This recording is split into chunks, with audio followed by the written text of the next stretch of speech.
So we did a tremendous amount of interviews and a lot of research throughout this project, and the trends that we identified as being critical to the success of moving the selling motions forward and being much more competitive in the marketplace is shoring up the skills that they have on the Salesforce side, to not be totally oriented around hunters and farmers, but really start to think about guides and disruptors of existing ways customers think about leveraging technology.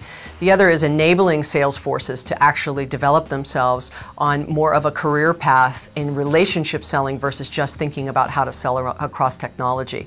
The other was having lots more data in understanding what's actually happening in the sales motion so that they can quickly optimize in areas that will bring the greatest returns.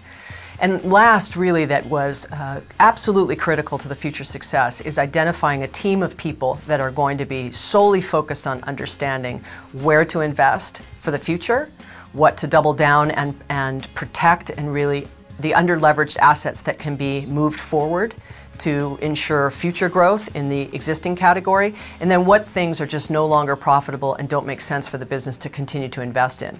So shedding that business that is less than profitable, doubling down where there's room for investment, and then at the same time looking for ways to innovate. Creating a core team that looks at that, coupled with Salesforce development and better data, was really the three things that we identified as being critical to future success. We hear so much of the time that people are competing against the products and how to benefit the business in getting much closer to the customers in an intimate fashion. But what tends to be missing is the sales motion and the go-to-market and the ways in which customers are going to consume your technology, how they're going to find out about your technology, the journey they go on with you the moment they decide that they in fact want to solve a business problem that they've identified in their own business. And you've got to carve out an equal amount of time in the way that you actually sell your technology as you do in the way that you understand your customers and you develop your products. As I said, you've got to think about those three legs of the stool. What's the right product with the right customer sold through the right selling motions will become critical. If you're leaving out that third, it's just not going to be as successful as it could be.